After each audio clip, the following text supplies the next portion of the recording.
Hey everyone, it's Mike. I'm back. Gonna do some vinyl tags because tis the season to be doing vinyl tags now.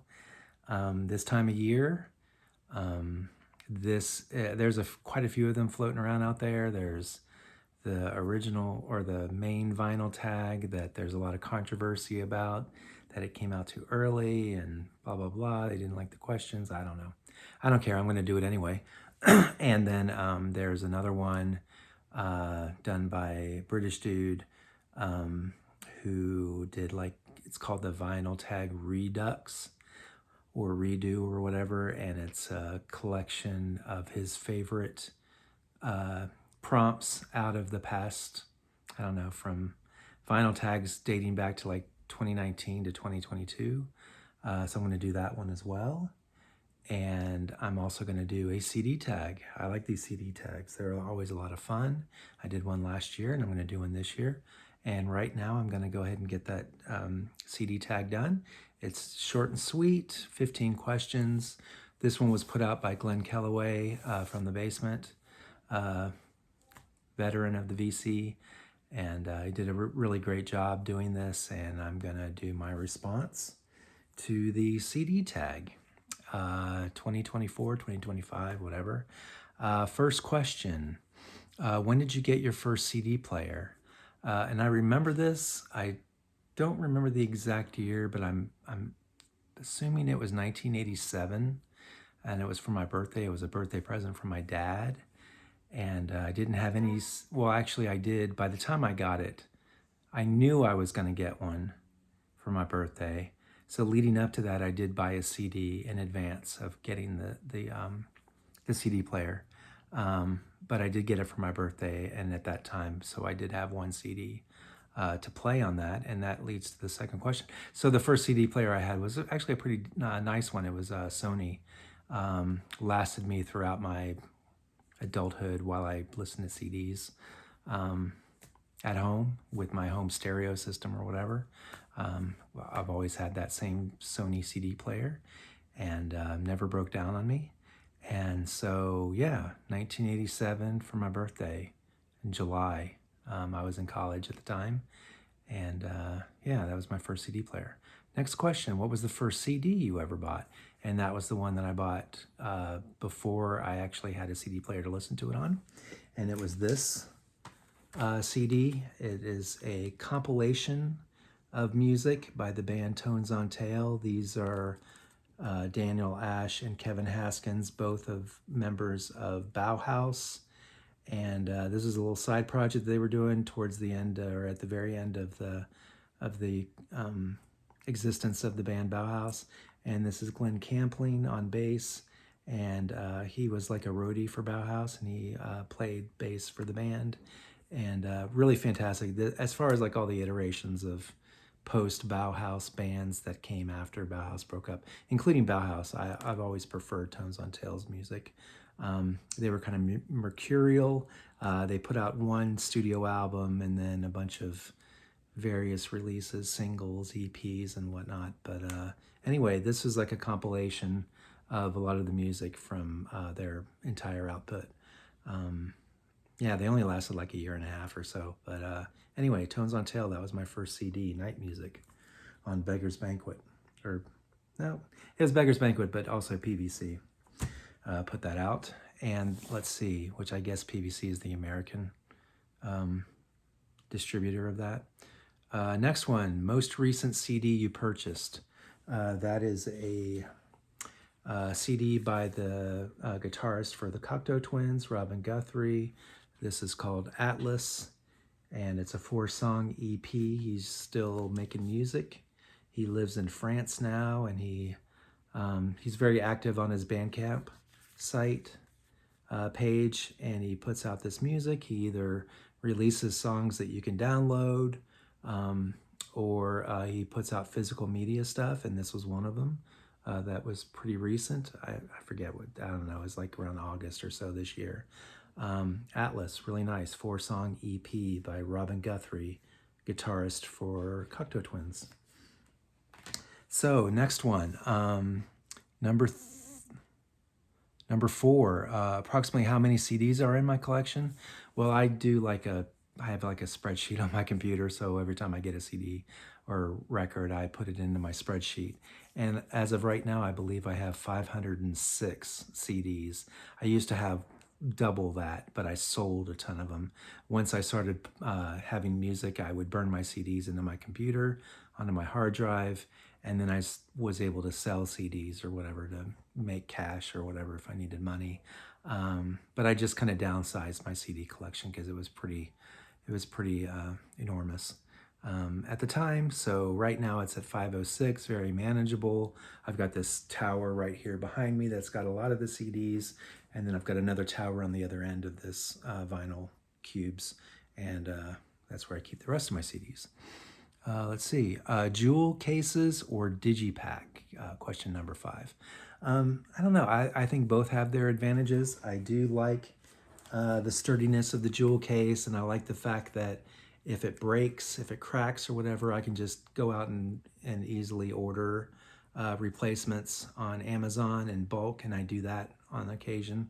So I like to keep these looking nice and shiny and new and not scratched up and scuffed up, and I don't like having broken cases and stuff. So I have replaced everything in my collection. I've replaced all with new jewel cases, and I also put them in these little plastic sleeves. So it further protects them and keeps them from getting broken or scuffed up in the future. So I don't have to keep replacing the jewel cases all the time. But I do like that. And if the little spokes pop out that hold the CD in place, when those spokes break or whatever, I can just always replace it nice and easy and have brand new ones. So I do like that. The digipacks, though, I like ones like this, which is partial paper. The outside is paper, and then it's got the tray kind of glued in place, the plastic tray. The only thing I don't like about this, I like the just the look and feel of these, but what I don't like about it is that if these sprockets or whatever break, then you're just kind of stuck. You're shit out of luck as far as replacing it, because you can't replace this whole paper thing.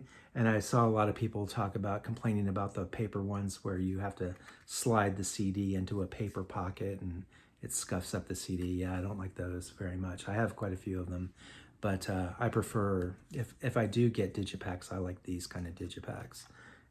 But jewel case, I think is I don't know, ideal, I guess, as far as keeping them looking nice and shiny and new, if that's your thing. Let's see, next one. Your best CD purchase from 2024. Well, I only got two new CDs this year. One of them was that Robin Guthrie that I just showed. And then the other one is actually sitting under the Christmas tree right now.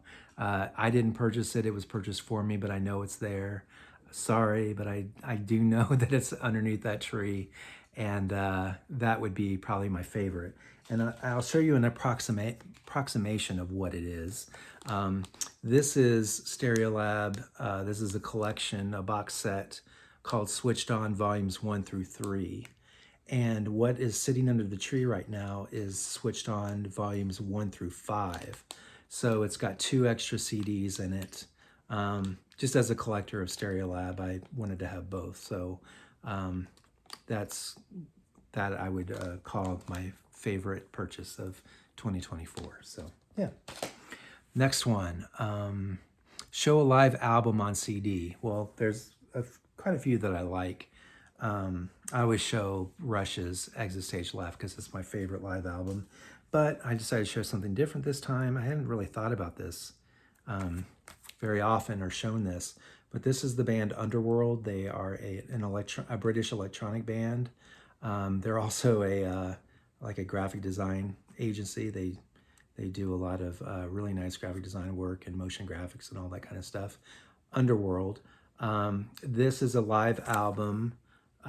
It's got 8 songs on it, and it's songs off of their 3-album stint, starting with Dub No Bass with My Head Man, and then the next 2 albums, Second Toughest of the Infants, and then what's the third one? Boku Fish. It's songs from those 3 albums on this. Really fantastic stuff. And then the song Born Slippy, was that on oh, I guess that was on Second Toughest of the Infants, but it was also the Trainspotting soundtrack. Really awesome live album.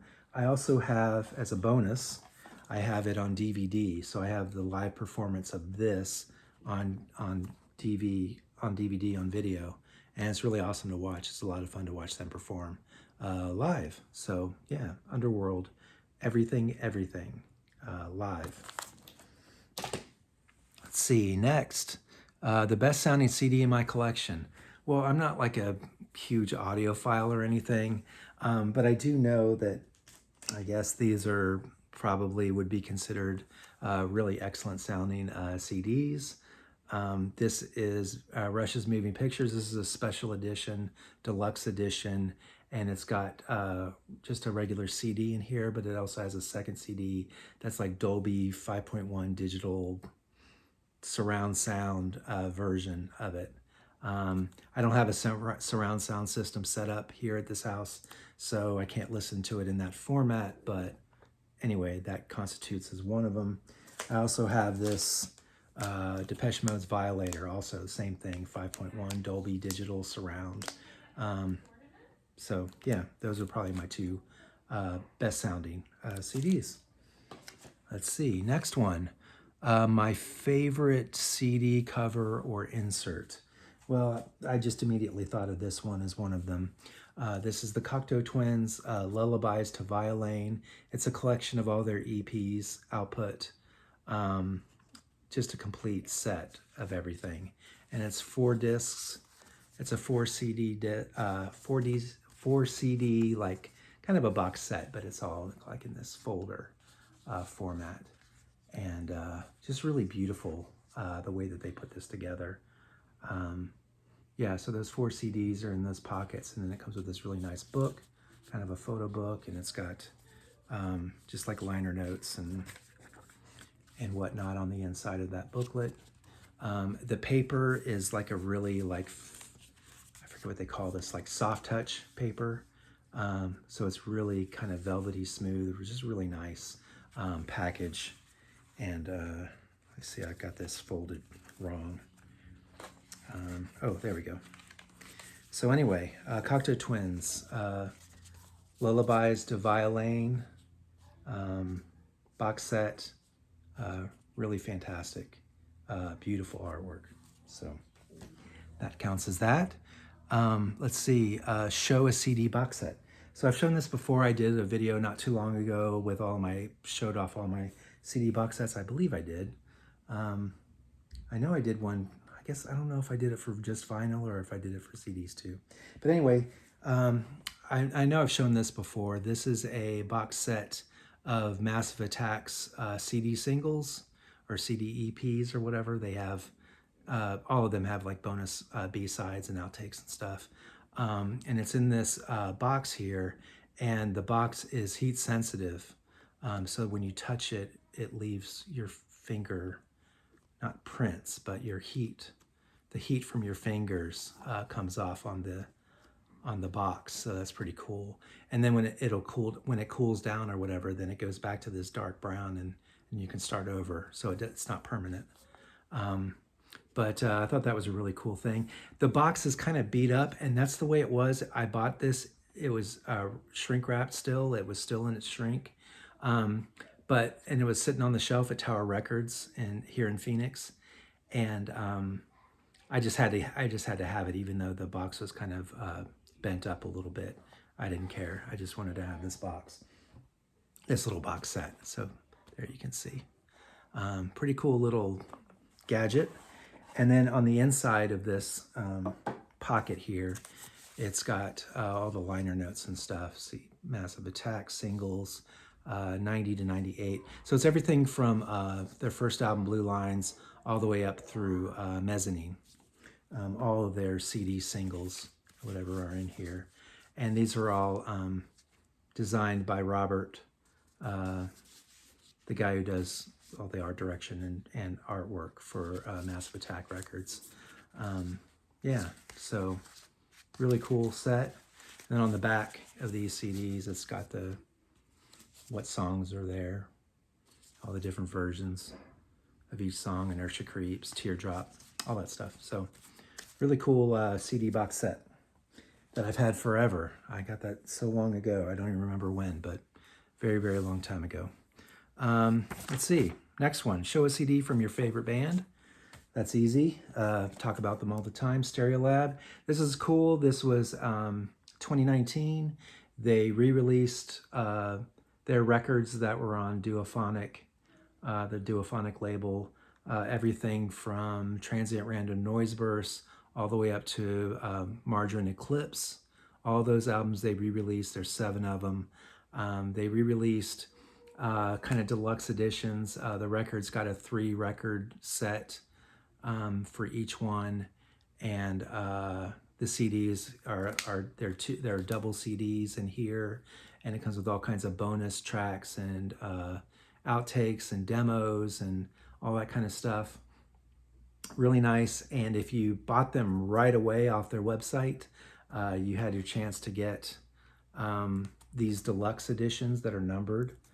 These are hand numbered, 250 each of each release. And I was able to get a few of these, not all of them. I think 2 of them I missed out because I was too late in ordering them. But I think 5 of these I got.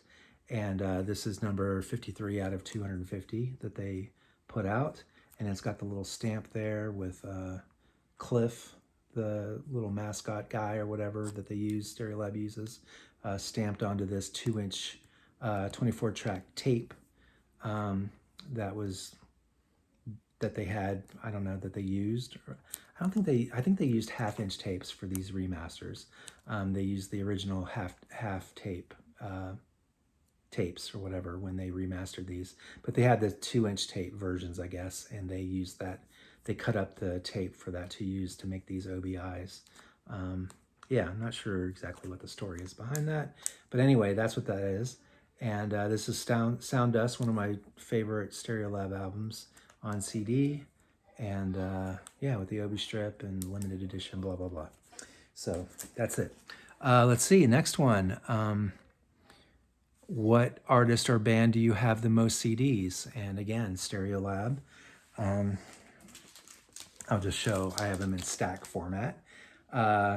This is all Stereolab, various albums, EPs, and whatever, and that's just half of it.